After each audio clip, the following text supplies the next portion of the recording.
بسم الله الرحمن الرحيم. السلام عليكم ورحمة الله وبركاته. سلسلة إحياء تراث سلف الأمة من إصدارات مدرسة إيديسيون. الآج الرومية رقم 2. C'est les cours de grammaire numéro 2. بسم الله الرحمن الرحيم وصلى الله على محمد وآله وسلم. Au nom d'Allah, le très miséricordieux et clément, la salat et le salut d'Allah sur Muhammad sallallahu alayhi wa sallam et sa famille. Nous voyons ici, nous commençons la deuxième séance. Je dis أما بعد قال المؤلف ابن آج الروم رحمه الله تعالى. Notre écrivain et grammairien Ibn Aj al-Rum nous dit Al-Kalamu, c'est quoi monsieur? قال هو, c'est-à-dire اللفظ المركب المفيد بالوضع. Nous avons déjà vu ça, je pense qu'on l'a vu, mais ça n'empêche de le rappeler aussi. Donc Al-Kalamu ici يختلف تعريفه. Le kalam ici المراد بالكلام عند النحويين عند الفقهاء عند المتكلمين. Nous avons chez les grammairiens que signifie al-kalam, la parole, c'est l'expression al-lafz al-murakkab qui est construit, bénéfique, mufid, bil-wad'i, c'est-à-dire en langue arabe. Chez les fuqaha, chez les juristes musulmans, ma yufhamu minhu al-murad kalamun indahum. Quand vous parlez et vous désignez quelque chose chez les juristes musulmans, il s'appelle kalam. Nous avons chez le mutakallima. Mutakallima, on va voir dans le domaine de l'aqida qui sont ces mutakallima, c'est-à-dire des personnes qui essayent de trouver une voie autre que celle des compagnons radiyallahu ta'ala anhum. On les appelle les mutakallima. Les mutakallima, soi-disant, ils disent c'est logique, c'est pas logique, d'après eux, mais en vérité, il y a beaucoup de choses qui disent que sont fausses. Eux, ils disent al-kalamu, c'est quoi? Al-kalamu, c'est des paroles que quelqu'un il le dit en soi-même, ou bien ce que la conscience de parler, la conscience de l'homme quand il parle avec l'homme. Quand vous marchez comme ça, vous entendez quelqu'un qui vous dit, et c'est vous-même, qu'on l'appelle hadith al-nafsi, ou bien al-kalam al-nafsi chez eux, il appelle kalam. Ça, c'est la définition de kalam chez les trois, les grammairiens, les juristes et les mutakallima. C'est un groupe de gens, comme je vous ai dit, ils empruntent autre voie que celle des compagnons dans la compréhension des textes prophétiques et textes coraniques.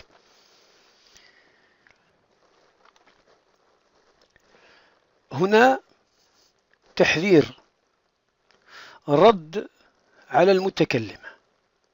Ici, avertissement, on répond sur la prétention donnée et dite par les mutakallima, ce groupe qui essaie de trouver le chemin, mais par une ligne différente à celle des compagnons du prophète sallallahu alayhi wa sallam et ceux qui l'ont suivi.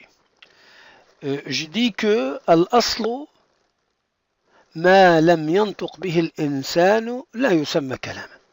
Normalement, on ne dit le mot kalam, parole, que ce que l'homme le fait entendre aux autres à l'extérieur. وإنما يسمى حديث نفسي. Quand يعني لا يتكلم الإنسان بكلام, quand il ne parle pas à l'extérieur, on appelle une personne à parler à soi-même au fond de lui. Et si on parle au fond de nous, avec nous-mêmes, ça ne s'appelle pas kalam en vérité. والحديث ولا يسمى حديث النفس ولا يعتد به فلا يؤاخذ المرء به. On ne le prend pas en considération. Et si jamais la personne a dit n'importe quoi, il ne sera pas jugé sur ceci, car le prophète sallallahu alayhi wa sallam nous dit dans le hadith إن الله تجاوز عن أمتي ما حدثت به أنفسها ما لم تفعل أو تتكلم. Nous avons un hadith ici que le prophète sallallahu alayhi wa sallam dit Allah ne nous prend pas, il ne prend pas ma communauté sur des paroles qu'ils ont dit en eux-mêmes, tant qu'ils ne l'ont pas œuvré à l'extérieur, tant qu'ils ne l'ont pas prononcé, elles ne seront pas notées par les anges contre l'homme. De là, Qatadata, il dit إذا طلق أي الرجل في نفسه فليس بشيء. Si, et de là, il dit si un homme divorce sa femme, au fond de soi-même, il a fait le divorce sans qu'il l'a prononcé à l'extérieur, le divorce ne sera pas reconnu, puisque c'est des idées dans sa tête qu'il n'a pas prononcé à l'extérieur. Et ce hadith rapporté par Al-Bukhari, dit par le compagnon As-Sahabi Abu Hurayra radiyallahu ta'ala. De là on déduit فدل هذا على أن حديث النفس غير كلام. Eux, les mutakallima, ils disent hadith al-nafsi huwa kalam.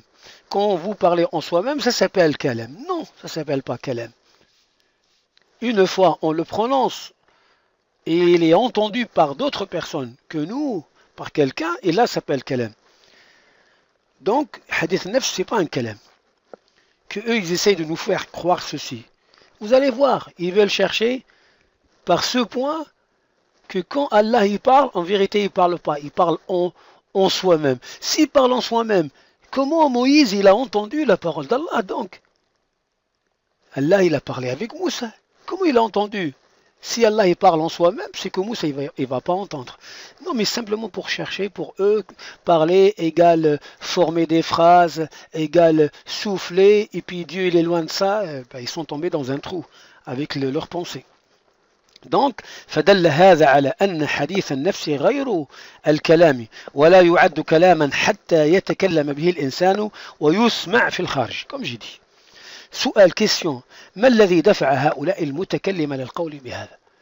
Quelle est la chose, quelle est la raison qui a poussé ce groupe de gens qu'on appelle les mutakallima à dire ceci?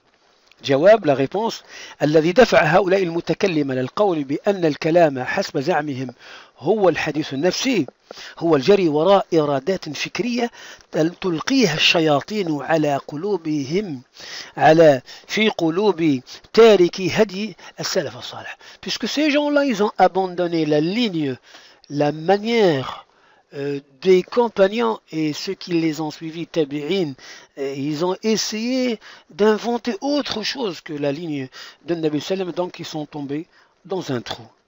Et ils suivaient les pensées, vu que donc c'est pas possible, comment Dieu il va parler, s'il va parler, c'est que il devait former des phrases, et il a besoin de faire un souffle, et pour que des idées. Subhanallah, pourquoi vous dites comme ça? Ah bah tiens, dites-moi comment le ciel elle parle, et la terre quand Allah il les a appelés. Allah il a appelé les cieux et la terre. Elles ont dit que nous sommes venus, etc. et tout. Et même Yawm al-Qiyam, la main de l'homme, elle parle. Elle est où la langue? Où sont les poumons des mains? Et elle est où le souffle pour qu'elle peut parler? Mais subhanallah, pourquoi vous ne laissez pas les choses telles que le prophète a enseigné à la communauté? Voilà, quand quelqu'un il essaye vraiment d'aller avec sa raison à lui, qui est certes et certain soufflé par le diable, il ne trouvera que l'égarement. Nous demandons à Allah qui nous préserve.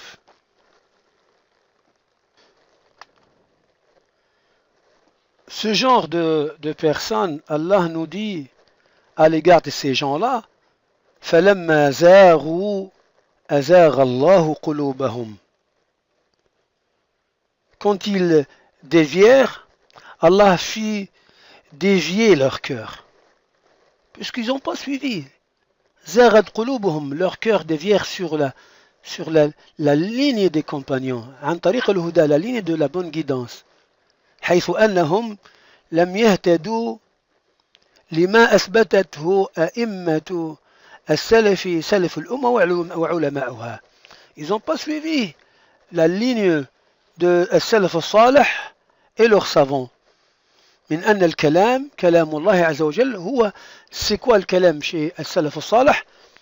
الكلام هو كلام يسمع, c'est des paroles entendues à l'extérieur. C'est Allah, il a parlé, تكلم الله به جل وعلا. Et la parole d'Allah, c'est quoi? C'est des lettres, choses entendues à l'extérieur. هو حرف وصوت يسمعه السامع يتكلم الله به متى شاء لمن شاء من عباده. وهؤلاء المتكلمون المبتدعة لا يثبتون في تعريف الكلام، لا يثبتون الحرف ولا الصوت. Eux, les mubtadi'a, ces gens innovateurs de ligne, ils ne reconnaissent pas que la parole d'Allah, c'est des lettres et phrases qu'on appelle des versets entendus à l'extérieur. يزعمون أن الكلام كلام الله تعالى أزلي. Ils prétendent que la parole d'Allah Ta'ala, elle était dans le moins l'infini, qu'Allah il avait déjà dit, et en ce moment Allah ne parle plus. ولا يتكلم بعد ذلك. فالكلام عندهم هو الحديث النفسي لا غير. Le kalam alors chez eux, ça reste quelque chose qu'Allah le dit en soi-même. Comment ils ont pu trouver ça? Puisqu'ils ont suivi voilà, les idées qui les viennent de la tête. Nous, quand on nous vient des idées dans la tête, il faut la présenter. Si elle est conforme à celle de Nabi sallallahu alayhi wa sallam, as-sahaba, on le prend. Sans ça, sachez bien que c'est des idées que les shayatines ils essayent de l'envoyer dans les têtes des hommes. Question ici. كيف أسمع? Nous, on leur dit, comment donc, si la parole d'Allah Ta'ala, il le dit en soi-même et qu'elle n'est pas entendue à l'extérieur, comment Allah, il a parlé Moussa, alayhi salam? Si Allah, il a parlé en soi-même, Moussa, il ne va pas entendre. S'il a entendu, c'est que il a entendu des lettres, des mots qui sont formés par des lettres et des petits mots qui forment des phrases. كيف أسمع الله موسى كلامه إذن وقال له إنني الله الذي إنني أنا الله لا إله إلا أنا فاعبدني وأقم الصلاة لذكري. Allah a dit à Moussa, certes c'est moi Allah, point de divinité que moi, adore-moi donc et accomplis la salat pour le souvenir de moi. Mais comment alors Moussa il a entendu ça? وموسى عليه السلام وغير موسى لا يعلم ما في نفس الله تعالى. Qu'il soit le prophète Moïse, le messager Moïse ou autre que Moïse ne savait pas, ne peut pas savoir ce que Allah dit à soi-même. فلا يعلم ما في نفس الله الله أحد إلا الله جل وعلا. Et personne ne sait ce qu'Allah dit à soi-même qu'Allah en lui-même. Nous voyons Isa alayhi salam ici, il dit à Allah, quand tu lui as posé la question, est-ce que c'est toi, t'as dit aux fils d'Israël d'adorer moi et ma mère? Il dit non Allah, si je l'avais dit, autrement tu le savais, puisque tu sais ce qui est en moi, ce que je dis à moi-même, et moi je ne sais pas ce que tu dis à toi-même. Tu es en vérité le grand connaisseur de tout ce qui est inconnu. Donc, kalam al-nafs, al-kalam pour eux égale kalam al-nafs, les mubtadi' al-mutakallima, ça c'est un soufflet de shaitan. Il ne faut pas les suivre. Il ne faut pas les suivre donc. Bon, alors on revient ici. الكلام والكلمة. الكلام, parole, الكلمة. Nous avons ici والكلمة هي الجزء الذي يتركب منه الكلام. الكلمة, elle a un sens, des fois, désigne le petit bout, quoi, le petit mot. Par exemple, une montagne, la route, c'est kalima. Et des fois, ça désigne le mot kalima, c'est-à-dire une grande phrase ou bien un discours, ça s'appelle kalima. On donne tous les sens qui se trouvent dans notre langue arabe. Donc, le kalimatu, on dit le kalima, هي الجزء الذي يتركب منه الكلام. C'est des petits bouts, et puis ça forme un discours, ou ça forme paragraphe, etc. وأحيانا, et des fois, تطلق الكلمة ويراد بها الكلام. Des fois on dit une parole, ça désigne pas que le petit mot, mais ça désigne vraiment un discours entier ou bien une paragraphe entière. Et de là, on va vous prouver sur le deux points. Nous avons le premier ici. قال تعالى حتى إذا جاء أحدهم الموت قال رب ارجعوني لعلي أعمل صالحا فيما تركت. قال تعالى كلا إنها كلمة هو قائلها ومن ورائهم برزخ إلى يوم يبعثون. La surah de Al-Mu'minun. Allah il nous parle ici pour les personnes au moment de leur mort et ils n'étaient pas sur la bonne ligne. Allah il nous dit حتى إذا جاء أحدهم الموت قال رب ارجعون.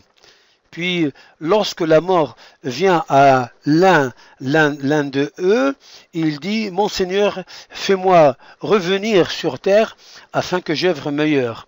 لعلي أعمل صالحا فيما تركت. Afin que je fasse du bien dans ce que j'ai délaissé. Allah il leur répond non, non, ne sera pas accepté la demande, c'est simplement une parole que l'homme le dit, il le dit derrière eux ces gens-là après la mort. Cependant il y a une barrière invisible jusqu'à qu'on appelle barzakh, jusqu'au jour du jugement dernier où ils seront ressuscités.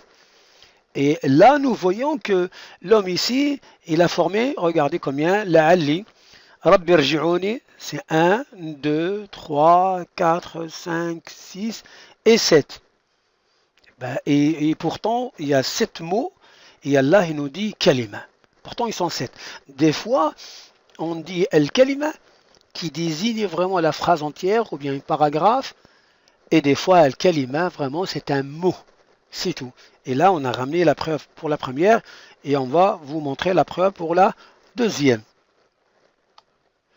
Alors, nous avons aussi قال رسول الله صلى الله عليه وسلم لأبي طالب. Le prophète صلى الله عليه وسلم, il a dit à son oncle Abu Talib au moment de sa mort, il lui a dit juste un petit peu avant la mort, قال يا عم, ô oncle, قل, dis la ilaha illallah, dis nulle divinité, nul mérite est adoré en vérité qu'Allah. Kalimatun, قال النبي صلى الله عليه وسلم كلمة أشهد لك بها عند الله. Un mot que je témoigne en ta faveur si tu le dis, tu le prononces, je témoigne en ta faveur auprès de Dieu, auprès d'Allah. فقال أبو جهل, il y avait un grand mécréant à l'époque qui s'appelle Abu Jahl et nous étions là à l'époque mécois, le prophète n'a pas encore fait l'immigration. قال أبو جهل وعبد الله ابن أبي ابن عبد الله ابن أبي أمية plutôt قال يا أبا طالب أترغب عن ملة عبد المطلب. Ô Abu Talib, Abu Jahl et Abdullah ibn Abi Umayyah. Il a dit, tu délaisses Abu Talib la voie de tes ancêtres et tu suis ton neveu Muhammad. فلم يزل رسول الله صلى الله عليه وسلم يعرضها عليه ويعودان بتلك المقالة حتى قال أبو طالب à la fin آخر ما تكلم به ما كلمهم هو على ملة عبد المطلب وأبى أن يقول لا إله إلا الله. Ils n'ont pas cessé, ces deux mécréants, d'inciter Abu Talib de ne pas quitter la ligne de ses ancêtres. Et le prophète d'un côté il dit dis la ilaha illallah, je témoigne en ta faveur auprès d'Allah, et ils n'ont pas cessé jusqu'à ce que c'est eux qui ont gagné l'affaire dans leur côté de la mécréance, et Abu Talib n'a pas dit la ilaha illallah, il est mort sur une voie autre que celle de la ilaha illallah, c'est-à-dire la voie de la kufr. Wa aba an yaqula la ilaha illallah, ce hadith là a été rapporté par Al-Bukhari. Bref, on revient à notre sujet de grammaire. قال المؤلف رحمه الله تعالى, notre écrivain grammairien Ibn Ajurrum, il nous dit الكلام, pour définir ici, هو اللفظ المركب المفيد بالوضع. Alors, il l'a défini sur 4 volets. 1, 2, 3. Al-lafzu, on va voir chacun de ces 4, on les développe. Ici, c'est quoi al-lafzu? Al-lafzu, en arabe, c'est masdar من فعل لفظ يلفظ لفظا. On dit هو مصدر, ça veut dire, vous allez le comprendre plus tard que c'est مصدر, ça veut dire nom d'action. ويراد به اسم المفعول, c'est-à-dire أي, le mot أي, c'est-à-dire الشيء الملفوظ في الخارج, la chose prononcée à l'extérieur. وهو النطق باللسان, c'est-à-dire la prononciation dite par la langue. C'est pas ce que nous disons en nous-mêmes. Là donc la chose entendue à l'extérieur, ça c'est le premier composant qui constitue le mot kalam chez le grammairien. Donc al-murakkabu, cette expression, il faut qu'elle soit murakkaba de deux mots et plus. Murakkab, ça veut dire constitué, le kalam il sera constitué par deux mots minimum. Murakkabun min kalimatayn et au-delà, ou akthar. Tahqiqan كقولك قام محمد, ou bien implicite, يعني تحقيقا أو تقديرا, explicite ou implicite. S'il s'agit d'implicite, disons nous disons أن يضرب, قال الله تعالى أن يضرب بعصاك البحر. Allah تعالى il a dit à Moussa أن يضرب بعصاك البحر. Ici اضرب, vous le voyez ici un mot, non, en vérité deux. Voilà, je l'ai expliqué en bas. أي أنت أضرب, فضمير هنا غير ظاهر, فهو مستتر تقديره أنت. Donc pour nous, أضرب, apparemment ça se voit, on dirait un mot, mais en vérité là, non. Il y a un mot intégré, il y a un pronom personnel intégré qui est أنت. أضرب, c'est-à-dire toi frappe la mer. Allah il a dit à Moussa أضرب, هنا فيه كلمتان, كلمة مضمرة وهي أنت ضمير, والفعل ضرب هنا فعل الأمر, فضمير مستتر في هذا الفعل. أضرب أي أنت أضرب, فهي كلمة لأنها متكونة, puisque excusez-moi j'ai parlé en arabe, c'est un mot constitué de deux. Et nous avons dit la première chose, il faut qu'elle soit entendue. Deux, il faut qu'elle soit constituée minimum de deux mots et qu'il soit mufid, qu'il a un sens quand on l'entend, et qu'il soit en langue arabe. Il réunit les 4 points pour qu'on l'appelle en arabe. Ça c'est la parole, ça c'est le kalam. Vous voyez, on va le voir Inch'Allah par la suite. Donc le 3 qui nous reste est le 4. أن يكون الكلام هذا اللفظ مركب من كلمتين فأكثر. Lafz, une expression constituée de deux mots et plus, et qui soit مفيد. Que signifie مفيد? ما دل على معنى مفيد يحسن السكوت عليه, مثال الصلاة نور. Regardez ici, le mot salat et le mot nour. La salat, franchement, c'est une lumière. Salat ou nour. Là, c'est-à-dire mufid, c'est-à-dire quand l'homme cesse de parler, nous, on a compris quelque chose. Expression, entendue, constituée de deux mots minimum, et quand la personne cesse de parler, on a compris quelque chose. C'est ça, mufid. Et le quatrième, qui soit بالوضع, c'est-à-dire الوضع اللغوي العربي مع كون الكلام مقصودا للمتكلم. Et il faut que il sera en langue arabe, c'est pas en chinois, parce que si tu parles en chinois, pour nous, ça s'appelle pas kalam.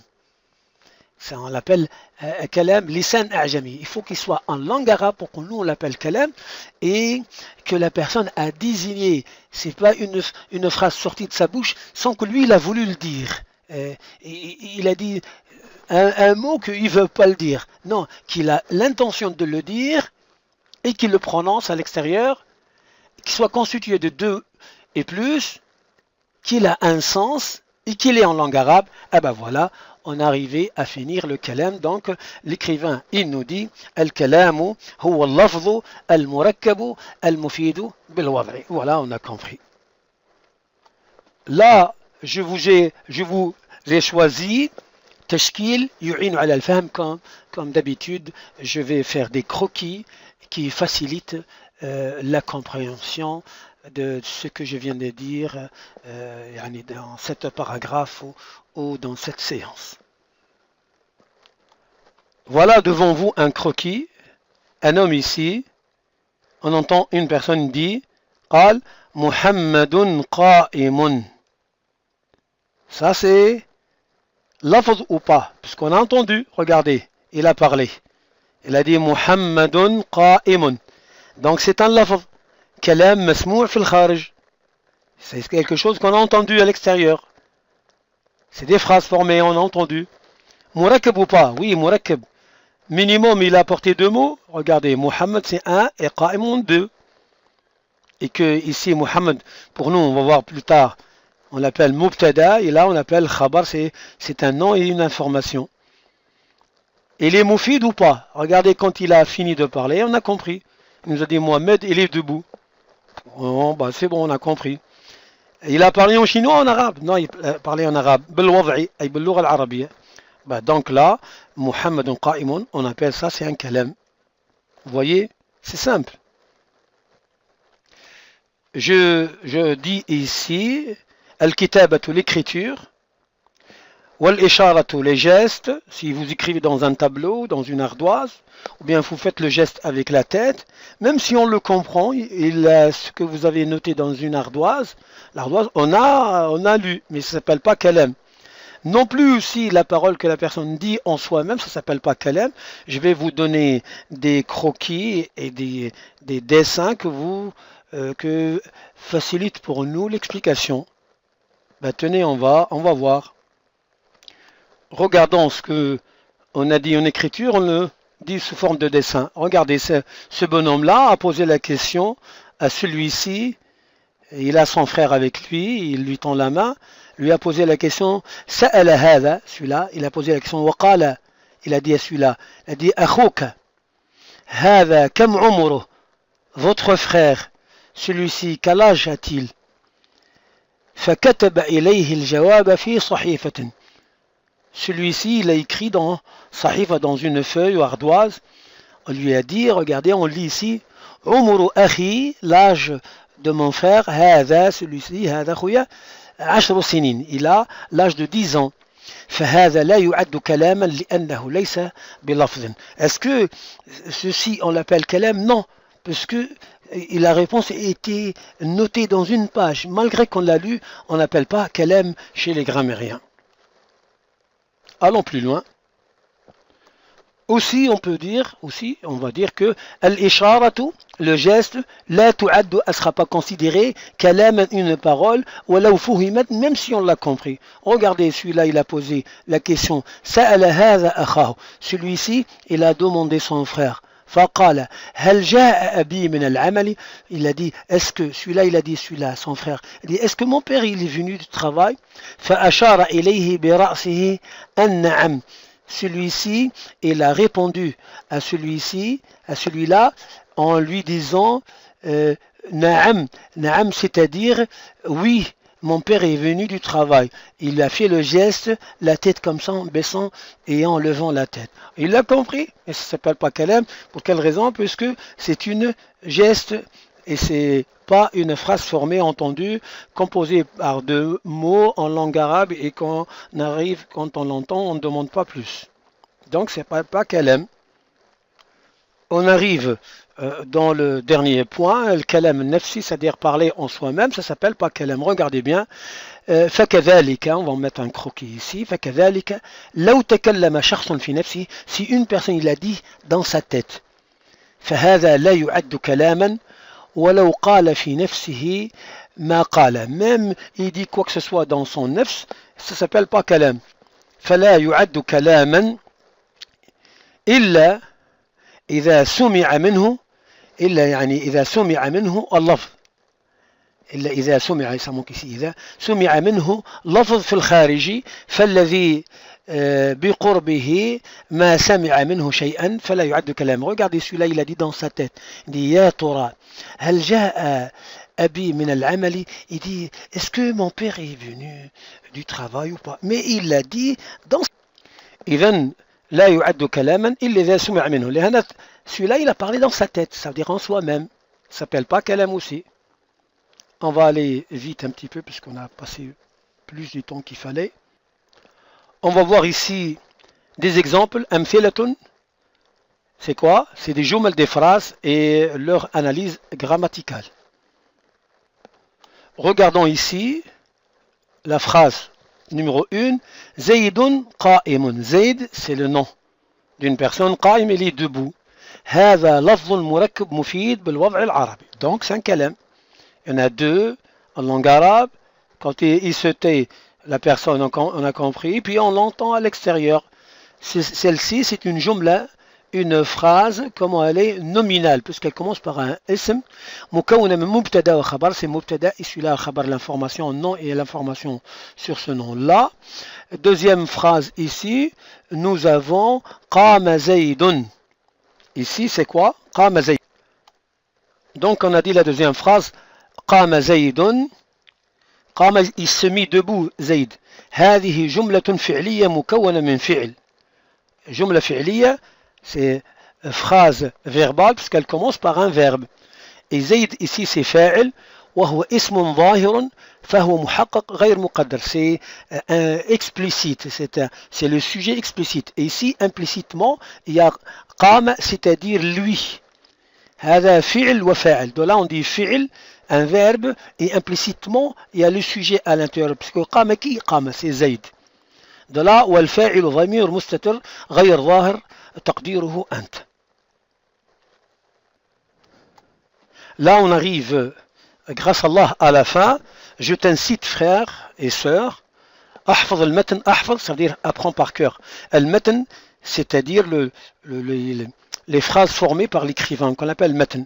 قال ابن آج الروم رحمه الله تعالى الكلام هو اللفظ المركب المفيد بالوضع. الكلام هو اللفظ المركب المفيد بالوضع. وقد يعني وصلنا إلى آخر الحصة. Nous arrivons à la fin بفضل الله تعالى. أقول بعون الله جل وعلا تم رقم 2. وهذا من فضل الله. نسأل الله أن يعيننا على طاعته وطاعة رسوله. والسلام عليكم ورحمة الله وبركاته.